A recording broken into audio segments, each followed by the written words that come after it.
Hi friends, welcome back to my channel. ఈరోజు మా ఇంట్లో లంచ్ మెనూ ఏంటో చూద్దామండి. ఈరోజు వంకాయ కుర్మా చేస్తానండి. వంకాయని ఇది నేను ఎలా చేశానో చూడాలనుకుంటే మీరు కోమలీస్ కిచెన్ వీడియోస్కి వెళ్ళి చూడొచ్చండి. నెక్స్ట్ యాజ్ యూజువల్ రైస్ చేస్తానండి.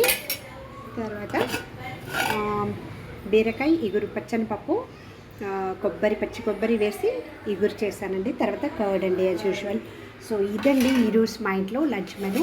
మీరు మీ ఇంట్లో ఏం చేసింది కామెంట్ చేయండి. నా ఛానల్ ఫస్ట్ టైం చూస్తున్నట్లయితే సబ్స్క్రైబ్ చేసి, షేర్ చేసి, లైక్ చేసి, గంట బెల్ ప్రెస్ చేసి ఆల్ అనే ఆప్షన్ని క్లిక్ చేయండి. అప్పుడే నేను ఏమైనా కొత్త వీడియోస్ పెట్టినప్పుడు మీకు నోటిఫికేషన్ వస్తుందన్నమాట. మీరు చూడొచ్చు, నాకు సపోర్ట్ చేయొచ్చు. Please support my channel. Thank you for watching.